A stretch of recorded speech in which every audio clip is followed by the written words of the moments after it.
Hello, everyone, and welcome to the August edition of Black Nouveau. I'm Earl Arms. This month, we're celebrating Black theater. Later in the program, we'll have an interview with veteran actor Glynn Turman, who began his career in the original production of Lorraine Hansberry's A Raisin in the Sun. But most of our program is dedicated to Black Arts MKE, which kicks off its annual Black Theatre Festival this week. I'll be joined by festival directors who will tell us what attendees can look forward to during the 3 weeks of the festival. But first, this year, the festival will feature a poetry set with two artists. One is Cedric Dale Horde, who you may remember from last year's production of Black Nativity. With a little help from our friends over at Rhythm Cafe, Alexandria Mack offers a preview of what you can expect.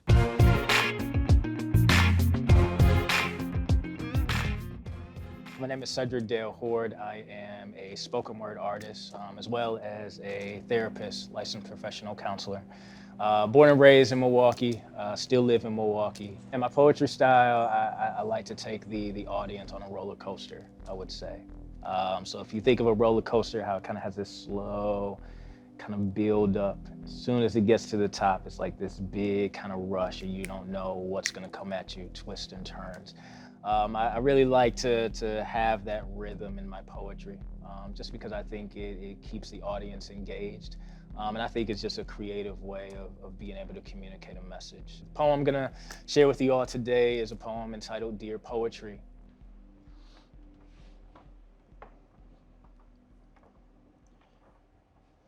Dear Poetry, our relationship has been sort of a love-hate thing. It's been a seesaw of liberation and rejection. A tennis match between peace and resentment, a tug of war between the sweet sound of God's assurance and the never-ending quest of earning others' acceptance. See, happy were those days when I would write poetry and not be concerned about who would know me. Those days when I would write beautifully written eulogies to my past, when ingenuity and fluency gracefully danced without scrutiny of anyone watching, when my rhetoric truly reflected my passion for Christ because my private journals wouldn't be recognized in public spotlights when a platform was merely something to stand on before it became an object of elevation. The year was 2014. Days after one of my poems went viral, a fellow poet told me, Cedric, your writing doesn't deserve its views. I felt like the little kid getting kicked off the basketball court. Their words teleported to my heart like manipulated telephone gossip, whispering to my self-esteem that I didn't belong. It was then when my authenticity was auctioned for their applause. It was then when poetry transformed from being a lifeline to now a blueprint on how to gain approval. I attached myself to narratives, concluding that I wasn't enough. See, how many of us have paid mortgages to live in boxes constructed by insecure people? How many times have you allowed the expectations of others to sign leases in your heart only for your authenticity to vacate the premises? People pleasing perverts perceptions of purpose, pursuits of popularity, pickpockets peace, rejections, reality restricts resilience. Crazy how criticism clouds clarity so we can't comprehend our calling. For too long I fought too hard to be carved on people's Mount Rushmores when my God is the one that can move mountains. So artist, creative, this is a reminder that the moment your trembling hands dared to touch a pen was evidence that you were worth listening to. And the moment your breath mustered the courage to crescendo from a mic was evidence that your story was worth telling. And the moment they heard you is when they saw hope as their mirror that said they could make it too. See, your gift is not a mask, it is a lens to help others see, even if some fail to see you. How many of us have fallen deaf to the sound of God's promises only to press play to the soundtracks of people's opinions? See, I finally learned I finally learned to pawn off the broken records of their assessments, making peace with the sound of my instrument. For too long, I've waited for people with bigger names to say that I belong, yet the one whose name is above every name, birth belonging in my lungs the day that he found me. And these lungs have finally made friends with its creator. See, poetry, our relationship, has been sort of a love-hate thing. Yet I'm starting to think, I'm beginning to remember what love felt like.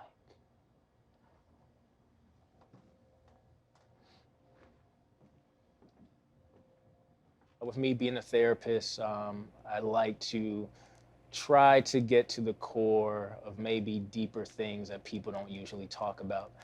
And I think with poetry, it's more digestible for the listener. It's more digestible for those to, talk about things related to mental health, emotional health, addiction, you name it. Some of these taboo subjects, I think, really propels me to do the art form and to write in the way that I write. I always say that when I'm writing, I have this person in mind, whether that's one of my clients, whether it's this person I'm trying to reach, whether it's a person that I'm trying to reach just in this conversation. Usually have this person in mind that I'm speaking to directly when I write. Dear poetry, it's really near and dear to my heart. You'll hear in the poem, but there was actually a time in my life where I wanted to stop poetry completely. Just dealing with a lot of the, politics behind it. And I think as an artist, you can sometimes fall in this wanting to gain approval from different people and different platforms. And my love for the art really began to kind of die off, if I'm honest. But this poem is really just a kind of a love letter, so to speak, to poetry and me finally getting back to really what's important. I want the audience to feel hope. If I could say it plain and simple as that. Hope is this ability to see the light even in the midst of darkness. It's to say that, hey, my circumstances are difficult. My circumstance may not be able to change in this one moment. But hearing this piece today, it gave me a little bit of hope.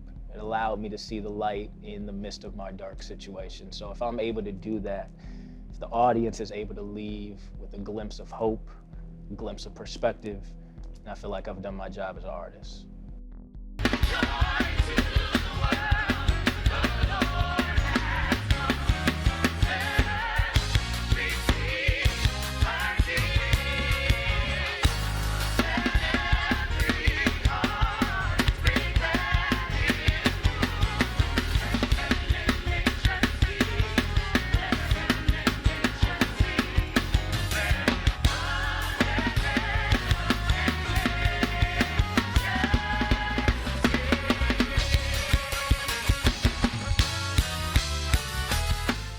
That was a clip from last year's production of Black Nativity, the annual Christmas musical produced by Black Arts MKE.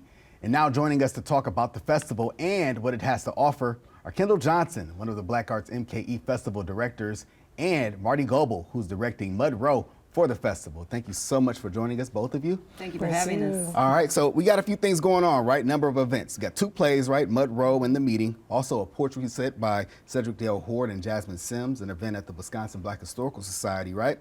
Auditions for this year's production of Black Nativity, right? And some sessions for aspiring performers. But let's start off with the plays. We'll start off with you, Marty. Talk about the play you're directing with Mud Row. Who's in it? Where's it being staged? Any details we need to know? Yeah, it's Dominique Morisseau is one of our leading African-American playwrights. She has honed and is offering up the community a pitch-perfect offering of what we sound like, what we look like when we're dealing with each other. And this particular play is about 2 generations of sisters and how we deal with generational trauma, gentrification, race issues within the race or intra-racism, also addiction, and simply family, which is just wonderful. Have some rock star cast members, Marcus Causey, Milena Moore, Ibrahim Farmer, and et al. We have just so many wonders, some of the top Black talent in Milwaukee are in this production, and I'm very excited. It sounds like it. Sounds wonderful, right? So, all right, we'll go to you, Kendall, now. So, talk about the meeting. Same thing. Who's in the play? Where's it being staged? All that good stuff. The meeting is directed by Denzel Taylor. It'll be at the table. It is a venue that is kind of offbeat. It's in the middle of our city. The point of this play is to talk about Martin Luther King and Malcolm X, two pillars in our community, in our culture, people who have led us in direction. Some people see it as a split, but this story is supposed to bring it together to make it one big story. Yeah, it's going to be really, really interesting to see it and not see them as gods almost, and see them as people. So yeah, I'm really excited about that play. And then a couple other events we have, the poetry set, right? So talk about that. So the poetry set is something very relaxed. Everything in the festival is there's ups and downs. There's like family events, there are plays, there are conversations.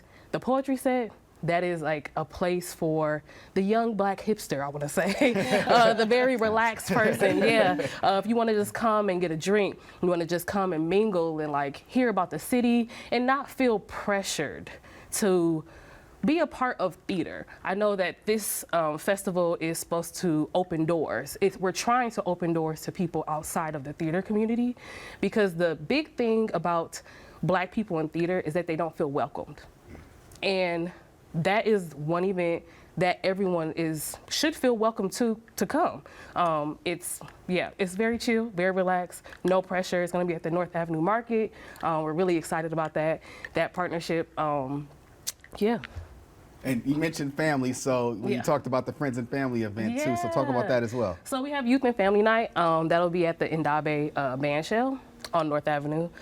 It'll be open to all ages. So it's supposed to be like our kickoff. It's on November 9th. People for all ages. There'll be food, there'll be activities, there'll be literally performances from kids. It'll be just something like an overview of what Milwaukee creatives are doing, just to bring in the festival.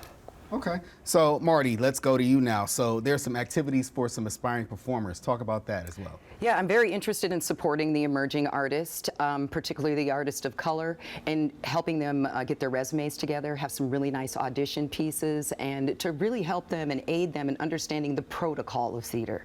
I don't doubt the talent we have in this city, but how do you operate as it gets bigger and higher up the chain? And I want to give them the tools to be able to do that. So we'll be working that day on all of those little crunchy bits of theater production, as well as offering a means to get some headshots and really step into the professional arena with confidence. So, yeah. Those headshots are always important, right? It is important. For sure. So before we wrap up, let me go back and talk about Mud Row again. Talk about where that's going to be again. Yeah, we're doing a partnership with Marquette University. So we're going to be at the Hale Fair Theater on the Marquette campus, and they are supporting us in a lot of ways, and we're using their stage, a lot of their crew, and then bringing in some artists that come in so that we can be in the university, have great parking, a lovely theater space, and we're thrilled to be involved in this collaboration. All right, anything else we need to know or talk about? I would say just don't be afraid. I know this is a lot of information. It's a lot of things happening, and as a young creative in Milwaukee, it could be intimidating to say theater. Come in. We're welcoming you. Even if you don't have a background in theater, just come and check things out.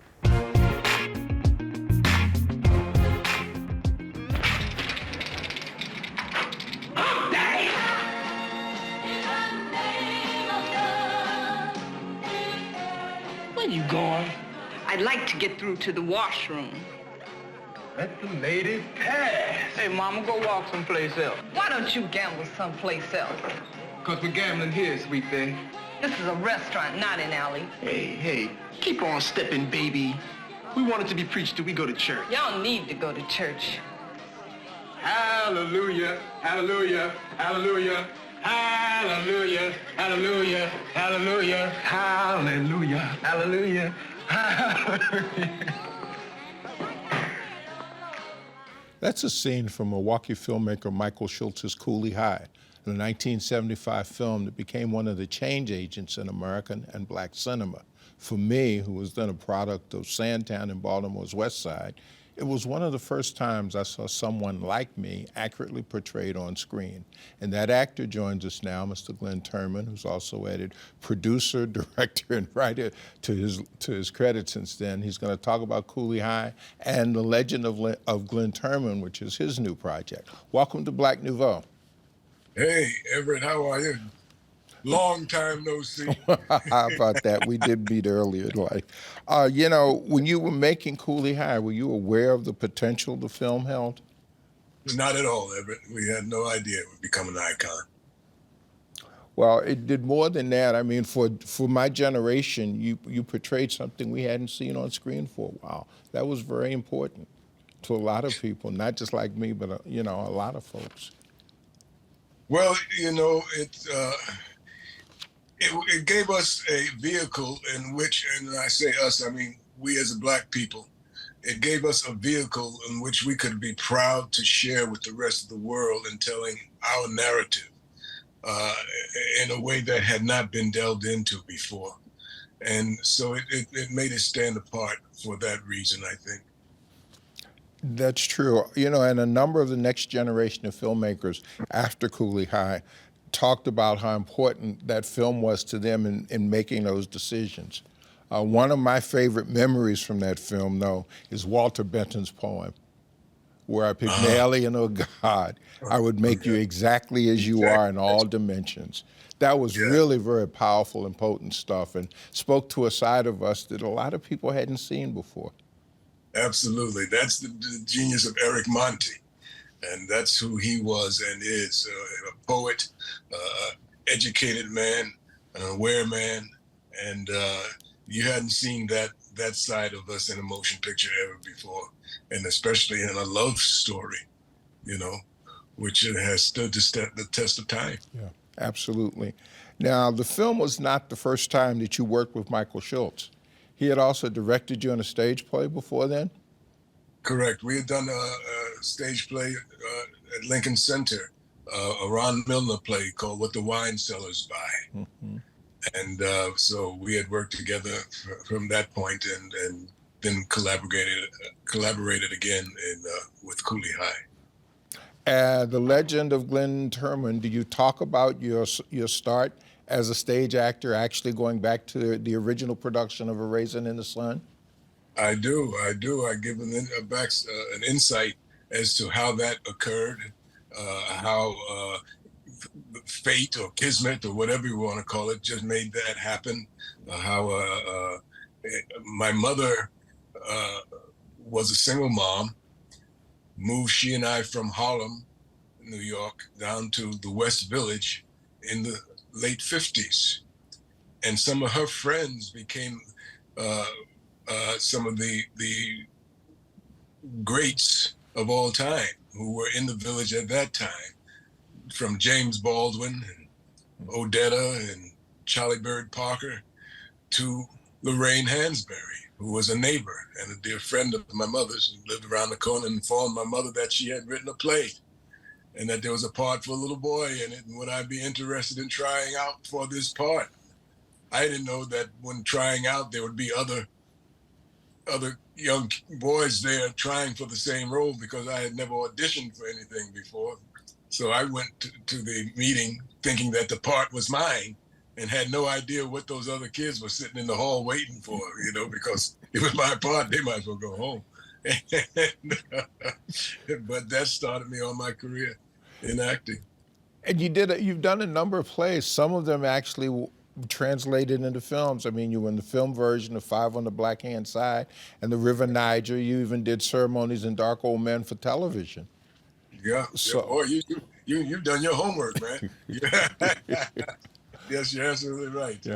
I've been fortunate and to be a part of some of those wonderful, wonderful productions. That was a very creative time in the community, though. I mean, there was a lot of stuff going on. Talk about that a little bit and relate that to your documentary. Well, we were in the middle of a revolution, you know. We were really in the middle of a revolution on many fronts.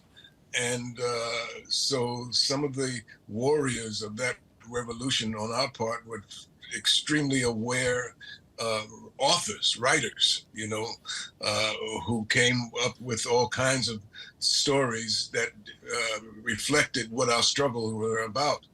And I just happened to be of an age and a part of that time in which I was able to land a lot of the parts in those plays that spoke of this. So I actually speak of my being a part of a revolutionary renaissance in American history, and our weapons were our words and our performances in plays that depicted what the times were about, And you did a number of television specials, Minstrel Man, for example, with Yes. and Thornwell, which you did with a Yes. friend of mine, Howard Rollins, which was Yes, a yes. really harrowing story. Two of those, I talk about that play, that motion picture, especially Minstrel Man, in the documentary, and how revolutionary it was. It was actually banned. It had one airing, and I think then it was banned. And I think you can see it now on YouTube, a production of it now on YouTube, but it never aired again because of its daring stance, and daring portrayal. And but I talk about that in the documentary, and what it meant as far as I was concerned at that time. Of course, Howard was a dear friend of mine as well, wonderful actor, and the Thornwell piece. I don't go into so much in the documentary about Thornwell, but that was a piece that was aired on 60 Minutes as a news project that depicting the life of this man, James Thornwell. So yeah, it was quite a time, and I was fortunate to be a part of all of that. I remember you dancing with Debbie Allen on an episode of Fame. Is that what led to you getting the role of Colonel Taylor on A Different World? Well, I don't know if it directly led to that, but yes, she and I became dear friends as a result of that experience. We were actually neighbors at a time in Hollywood, and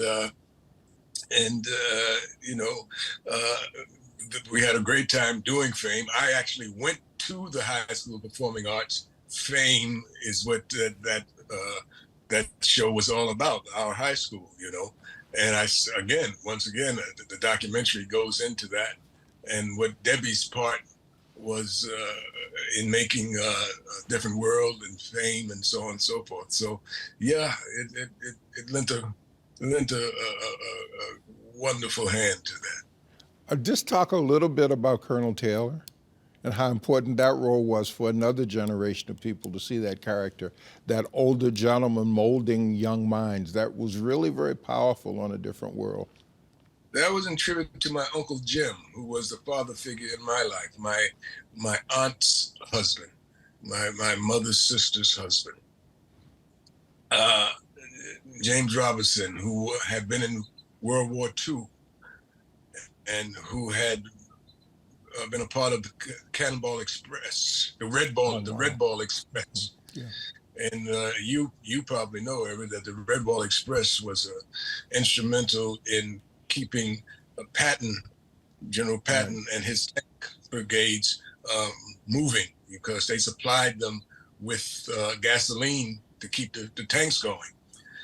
One of his favorite sayings, man, we were in the war and we were flying around going through hell with gasoline drawers on, Right. So tell us now what's going to happen with the new documentary. How are we going to be able to see it and when? Well, we'll be able to see it. It's early. You can pre-order it now, where it's streaming on different streaming venues, or you can buy the Blu-ray or DVD if indeed you want to have it as a collection of yours personally. And also, I would suggest that it might be a vehicle for acting classes and schools to have that have an arts department. This might lend some value to that arts programs. So it's out now, and it airs on streaming. Well, thank you very much. Is there anything I haven't asked you that you wanted to talk about? No, man, we just can't let it be another 30 years before we hook up again together, okay? Okay, absolutely. Take care. Thank you very much for joining us. Thank you, Everett.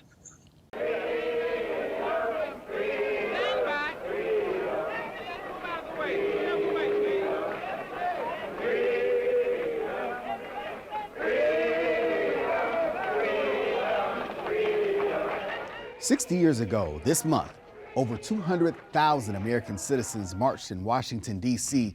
to demand that the federal government do its part to guarantee every American access to freedom, equal opportunity, jobs, education, fair housing, and the right to vote. It became a watershed moment in American history.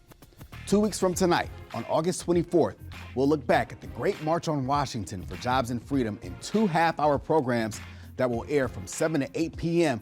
here on Channel 10. At 7 p.m., we'll repeat our award-winning documentary for Jobs and Freedom, a Black Nouveau special, which we first aired in 2013.